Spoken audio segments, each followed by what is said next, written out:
I always understood that there really was no difference between me and the audience.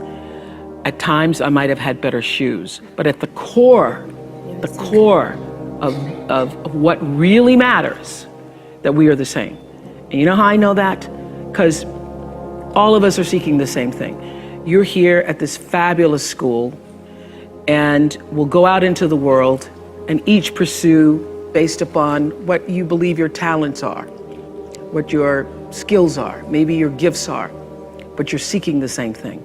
Everybody wants to fulfill the highest, truest expression of yourself as a human being. That's what you're looking for. The highest, truest expression of yourself as a human being. And because I understand that if you're working in a bakery and that's where you want to be, and that may be what you've always wanted to do, is to bake pies for people or bake cakes for people or to offer your gift, then that's for you. And there's no difference between you and me, except that's your platform. That's your show every day.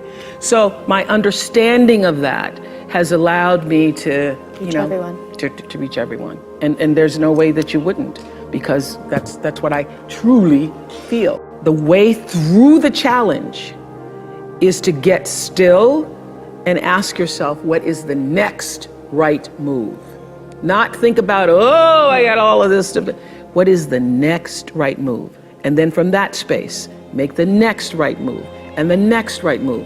And not to be overwhelmed by it, because you know your life is bigger than that one moment. You know you're not defined by what somebody says is a failure for you, because failure is just there to point you in a different direction. If I leave you with nothing else, just know this for sure. There is not one thing that has ever happened to you, not one experience, not one encounter, not one crisis, not one joyful thing, that hasn't happened just to make you better and help you rise. Every single thing you're calling in, whether you know it or not, when you figure out that you are calling it in, when you actually start meditating or praying or doing or having a spiritual practice, which is the number one thing you need if you want to be successful in the world. You need something that gives back and nourishes you, regardless of what you call that. You need to fill your cup so that you can be so full your cup runneth over and you have enough to give to other people. If you don't fill your cup, you end up dried up. You end up tired, exhausted, and don't have enough to give to other people. You end up resentful every time somebody asks you, because your cup is empty and now they want some of yours. So your number one job is to fill your cup and make yourself whole. So for me, the foundational base of empowerment, of entrepreneurship, of any kind of engagement, the foundational base of my success, of my well-being, my wholeness, my everything, is knowing who I am and where I come from. In my living room right now is a painting that I've owned now for 30 years. You can Google it. It's called To the Highest Bidder. And it's at the center of my house. And it's at the center of my house because it actually is symbolic of the foundation of not the house, but the foundation for my life. The painting is by Harry Roslin, who was a genre painter in the early 20th, late 19th century. And the painting's over 6 feet tall, and it shows a slave woman on the auction block holding her daughter's hand. And I cannot come in the door, my front door, or I cannot leave without passing that painting. I am reminded of where I come from every day of my life, and I am reminded because I never want to forget it. And in my library, I have a framed list of enslaved African-American people, remember I showed you, who were held in bondage on various plantations, listed in the ledgers alongside the cows and the horses and the buggies and the other property. And I pass this list every day.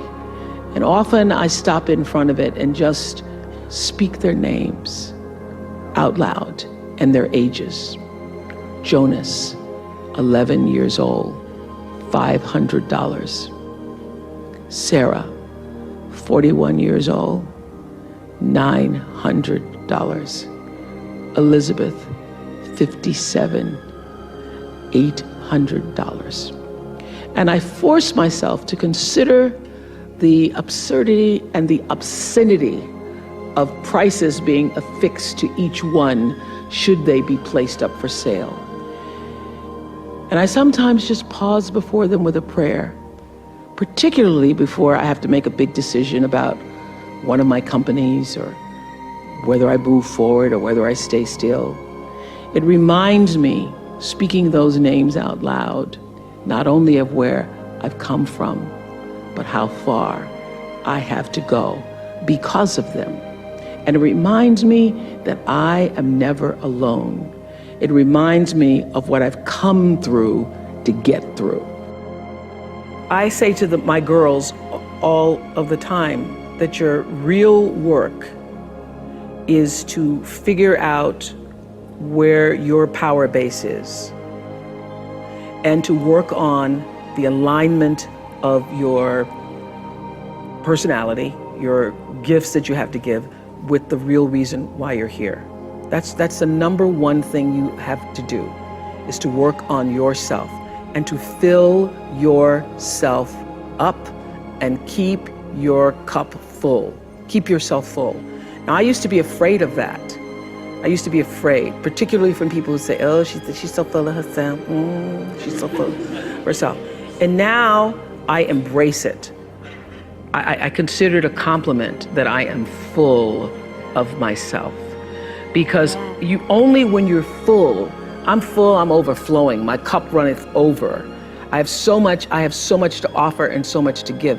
And I am not afraid of honoring myself. You know, it's miraculous when you think about it. Everybody has a different talent. And the reason we're all so messed up is because you're looking at everybody else's talent and wishing you had some of their talent. All the energy that you spend thinking about, wishing about, being jealous of, envious of anybody else is energy that you're not only putting out is going to come back to you negatively, but you're taking that away from you. All your energy should be forced on, what do I have to offer?